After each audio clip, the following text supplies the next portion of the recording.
السلام علیکم ورحمۃ اللہ وبرکاتہ۔ آثار حیدری میں آپ سب کو خوش آمدید۔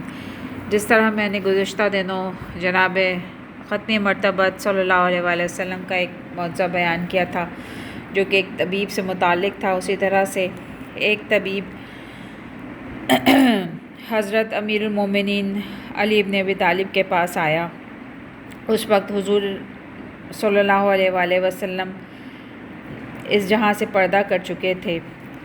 وہ شخص حضرت امیر المومنین کے پاس آیا اور کہنے لگا کہ میں نے سنا ہے کہ تم حضور کے چچا زاد بھائی اور داماد ہو۔ میں دیکھتا ہوں کہ تم پر زردی چھا گئی ہے اور دونوں پنڈلیاں ایسی پتلی ہیں کہ میں خیال نہیں کرتا کہ وہ تمہارے جسم کے بوجھ کو اٹھا سکیں۔ سو اس زردی کی دوا تو میرے پاس ہے، مگر ان پتلی پنڈلیوں کے موٹا کرنے کی کوئی تدبیر نہیں ہو سکتی۔ مگر بہتر یہ ہے کہ چلنے پھرنے میں کمی کیا کرو، اور جب کوئی بوجھ پیٹھ پر اٹھاؤ تو بغل میں دبا لیا کرو، اور بوجھ اٹھانے کی زیادتی نہ کرو، کوشش کرنا، کیونکہ تمہاری پنڈلیاں بہت کمزور ہیں اور بھاری بوجھ نہیں برداشت کر سکیں گی۔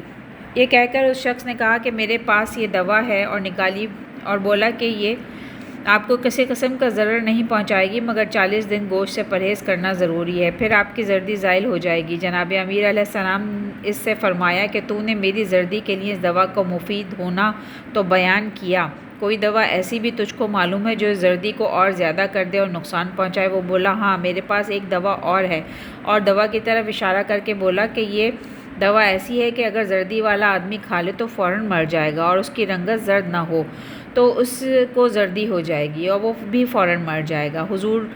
حضرت امیر المومنین نے فرمایا کہ وہ ضرر رساں دوا مجھے دکھلا۔ اس نے جب وہ دوا آپ کے حوالے کی تو آپ نے پوچھا کہ دوا کتنی ہے؟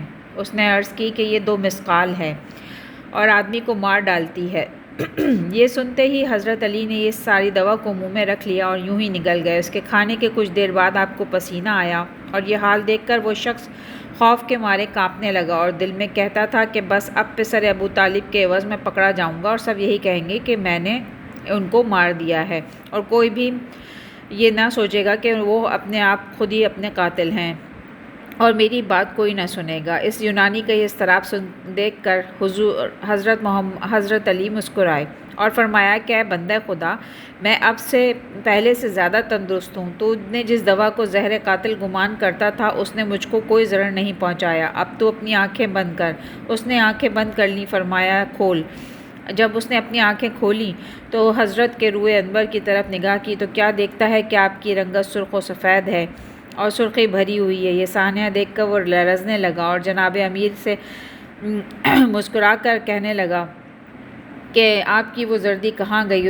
آپ نے فرمایا کہ خدا کی قسم، مجھ کو تو ایسا معلوم ہوتا ہے کہ گویا آپ وہ ہیں ہی نہیں جن کو میں نے پہلے دیکھا تھا، آپ گلاب کے پھول کی مانند ہو گئے ہیں۔ فرمایا میری زردی کو اس زہر نے زائل کر دیا جس کو تو مار ڈالنے کی دوا خیال کرتا تھا، اور پھر پاؤں پھیلا کر پنڈلیوں کو کھول دیا، اور فرمایا کہ تم گمان کرتا تھا کہ میں ان پنڈلیوں کی کمزوری کے سبب چلنے پھرنے میں کمی کروں اور کوئی بھاری چیز نہ اٹھاؤں تاکہ میری ٹانگیں نہ ٹوٹ جائیں۔